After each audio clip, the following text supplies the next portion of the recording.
ये कहानी घूमती है एक ऐसी लड़की के गिर्द जिसका नाम है एमिली। जब वो स्टूडेंट हुआ करती थी तो उस पर बहुत लोन आ गया था जिसको वो अभी तक अदा कर रही है। वो फूड डिलीवरी की जॉब करती है जिससे वो इतनी खुश नहीं है। उसके एक्सप्रेशन ये जानने के लिए काफी है कि वो जल्द इस जॉब से छुटकारा पाना चाहती है, क्योंकि जो भी वो इस जॉब से कमाती है उसका बड़ा हिस्सा उसके लोन्स उतारने में निकल जाता है। उसी दौरान एमिली की दोस्त उससे कहती है कि मैं जहाँ पर जॉब करती हूँ मैं वहाँ तुम्हारा इंटरव्यू भी दिलवा सकती हूँ। अगले दिन एमिली वहाँ इंटरव्यू देने जाती है, लेकिन वहाँ का एचआर उसे रखने से मना कर देता है। इसके पीछे की वजह ये बताई जाती है कि एमिली का क्रिमिनल रिकॉर्ड है और कोई भी उसे जॉब पर रखने के लिए तैयार ही नहीं है। वहाँ से वो गुस्से में निकल जाती है। तभी उसे वहाँ पर एक लड़का दिखाई देता है जो उसे किसी का नंबर देता है। वो उसे कहता है कि तुम्हारे लिए यहाँ पर बहुत फायदा हो सकता है। वो बताता है कि ये लोग तुम्हें 1 घंटे का $200 देंगे। एमिली सोच में पड़ जाती है कि किसी भी काम के इतने ज्यादा पैसे कैसे हो सकते हैं।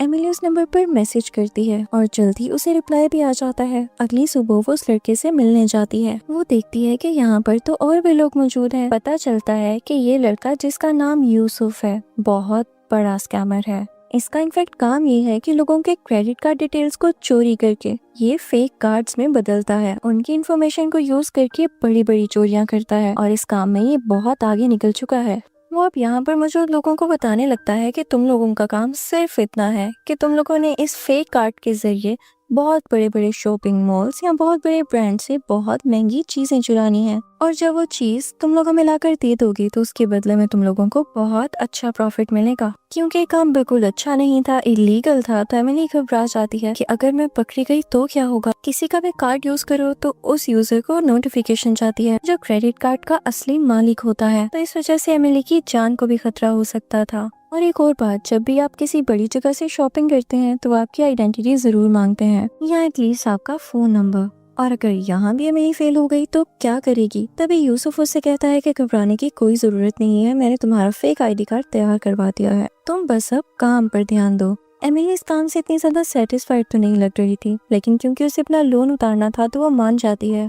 अगले दिन वो यूसुफ के डायरेक्शंस को फॉलो करते हुए एक बहुत बड़े स्टोर पर जाती है और एक बहुत महंगी एलईडी चुरा लेती है जिसकी कीमत लगभग $2000 थी। वो फाइनली अपने पहले मिशन में कामयाब हो चुकी थी, जिसके बदले में उसे मिलते हैं पूरे $200। जैसे ही यूसुफ उसे पैसे देता है तो वो उससे कहता है कि मेरे पास तुम्हारे लिए एक और काम है और अगर वो काम तुमने अच्छे से कर लिया तो उसके बदले में मैं तुम्हें दूंगा पूरे $2000। साथ ही वो एमिली को एक फोन भी देता है और उससे कहता है कि तुम्हारा मेरा कॉन्टेक्ट अब इसी फोन के थ्रू होगा ताकि तुम्हारे फोन को कोई भी ट्रेस न कर सके और तुम्हारी आइडेंटिटी भी सेफ रहे। एमिली उससे कहती है कि भाई ऐसा भी क्या काम है जिसके बदले में तुम मुझे $2000 देने वाले हो, और वो भी सिर्फ 1 घंटे के काम से।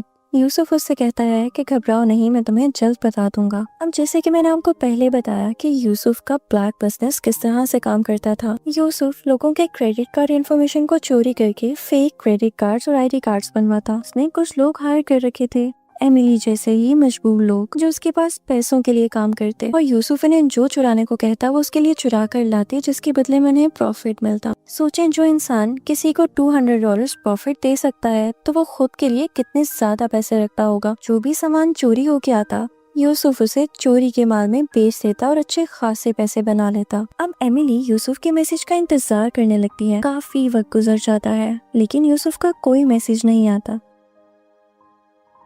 अब एमिली गुस्से में आकर उस फोन को दूर फेंक देती है एक डस्टबिन में, लेकिन तभी उसे किसी नोटिफिकेशन की आवाज आती है। ये यूसुफ का ही मैसेज होता है। वो फौरन से डस्टबिन से मोबाइल को निकालती है और मैसेज देखती है जिसमें लिखा होता है यस और नो। अब एमिली को तो थी पैसों की जरूरत, तो वो यूसुफ से मिलने चली जाती है। वहाँ यूसुफ उसे बताता है कि ये वाला मिशन पिछले मिशन से भी ज्यादा खतरनाक होने वाला है, क्योंकि यहाँ तुम्हें चुरानी है एक गाड़ी और तुम्हें इसके लिए बहुत केयरफुल रहना होगा। और याद रखना, जब तुम इतनी बड़ी परचेज करोगी तो उस असली क्रेडिट कार्ड यूजर को कंफर्मेशन कॉल जाएगी, लेकिन उससे पहले तुम्हारे पास 8 मिनट होंगे।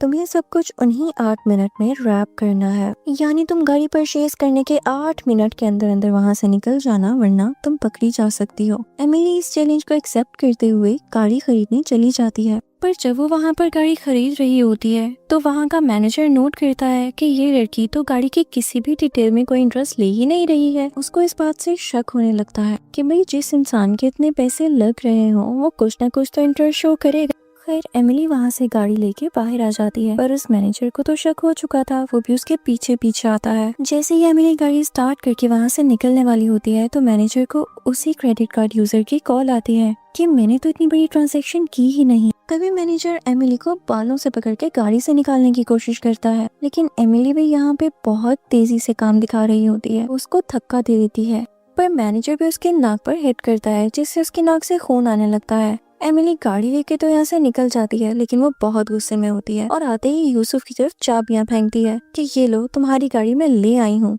लेकिन मुझे ये काम नहीं करना। लेकिन यूसुफ उसे काम डाउन करता है और उसके $2000 उसे देता है। यूसुफ उससे कहता है कि आओ मैं तुम्हें घर छोड़ देता हूँ। जब वो लोग घर पहुँचते हैं तो यूसुफ एमिली से अपने दिल की बातें करने लगता है कि मैं जल्द ही एक ऐसा घर खरीदने वाला हूँ जो कभी मेरा सपना हुआ करता था। एमिली उस घर की तस्वीर देख के बहुत फैसिनेट होती है और कहती है कि इतना महंगा घर तुम अफोर्ड कर सकते हो क्या, तुम इतना कमा लेते हो।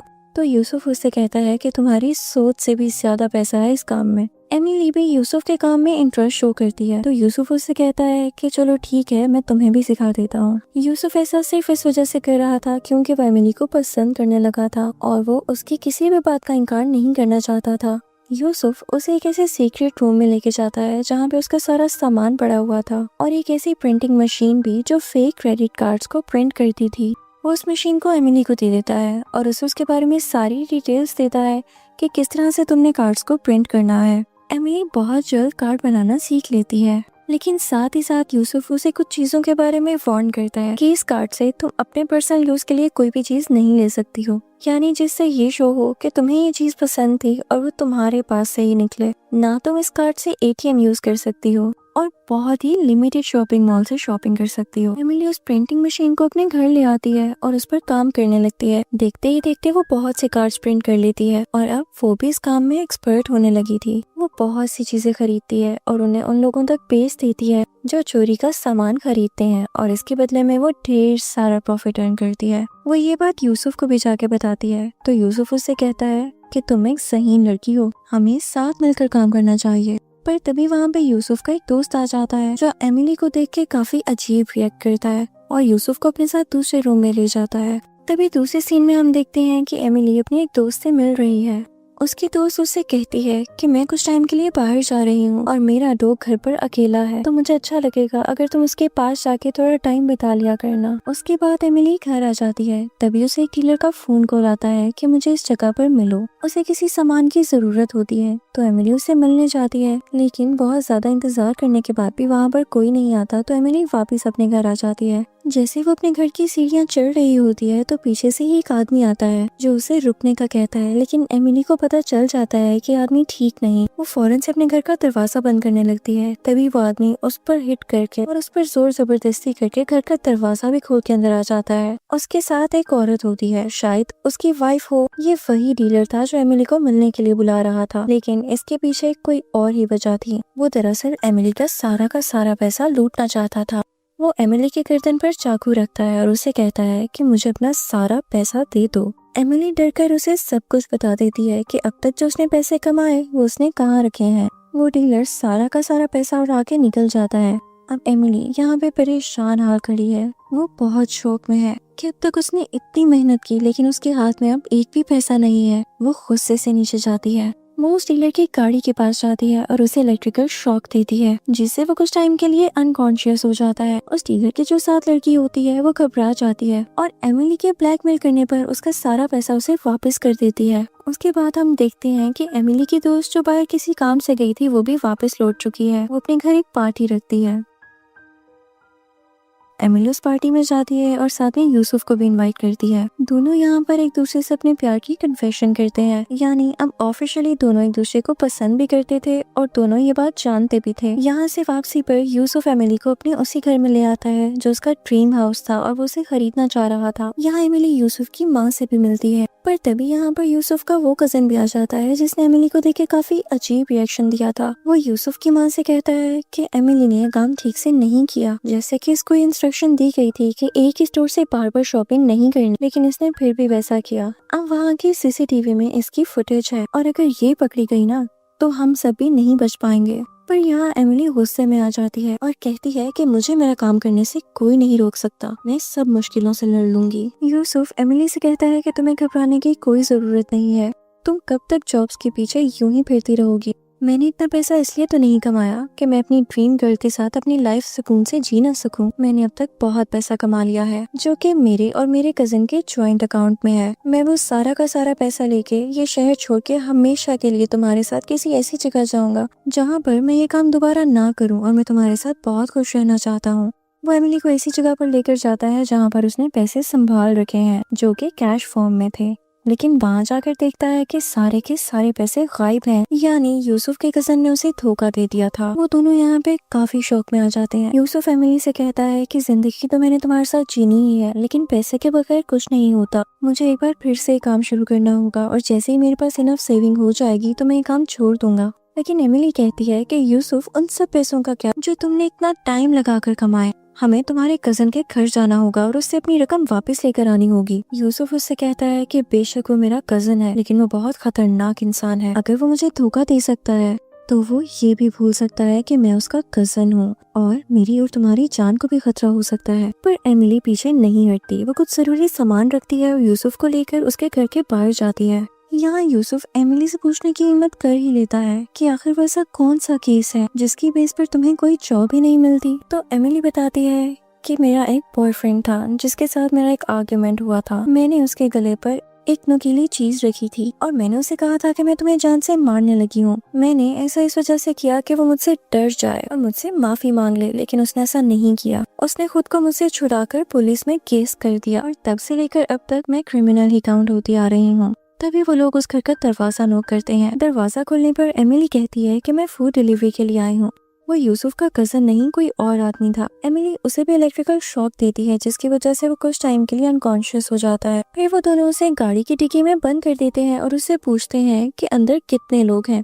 वो बताता है कि टोटल 6 लोग हैं। एमिली बहाने से अंदर चली जाती है। उसने उस आदमी का फोन भी अपने पास रख लिया होता है। उसके फोन से वो कुछ ऐसा मैसेज करती है कि घर के अंदर मौजूद सबके सब लोग बाहर आ जाएं और इसी चीज का वो फायदा उठाते हुए यूसुफ के कजिन के रूम में चली जाती है। शुरू में तो वहाँ पर कोई नहीं होता, लेकिन जैसे ही वो आगे बढ़ते हैं तो यूसुफ का कजिन पीछे से आकर यूसुफ के सिर पर हमला कर देता है। जैसे ही एमिली पीछे मुड़ती है तो वो एमिली को भी मारने की कोशिश करता है। वो दोनों गिर जाते हैं, लेकिन एमिली अपनी जान बचाते हुए उसकी जेब से एक चाकू निकालती है और उस पर स्टैब करती है। वो उसे डराते हुए पूछती है कि मुझे बताओ तुमने पैसा कहाँ रखा है। यूसुफ का कजिन उसे डरते हुए बता देता है कि मैंने सारा का सारा पैसा फ्रिज में रखा है। एमिली फ्रिज से पैसे निकालती है और यूसुफ को अपने साथ लेके चलने लगती है। यूसुफ ठीक से चल नहीं पा रहा होता क्योंकि वो जख्मी है। जैसे ही वो लोग अपनी गाड़ी में बैठते हैं तो देखते हैं कि गाड़ी की चाबी तो वहाँ है ही नहीं, वो कहीं खो गई है। और उतनी ही देर में पुलिस भी वहाँ पर आ जाती है। पुलिस को यूसुफ के कजिन ने बुलाया होता है। एमिली पीछे मुड़कर देखती है।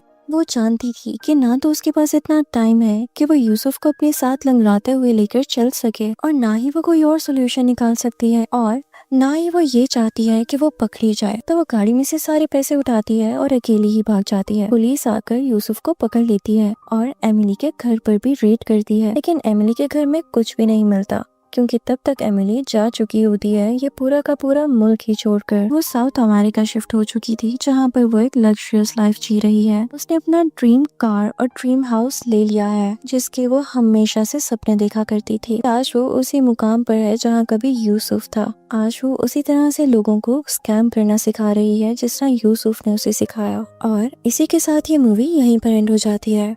I hope you liked it. Thank you for watching.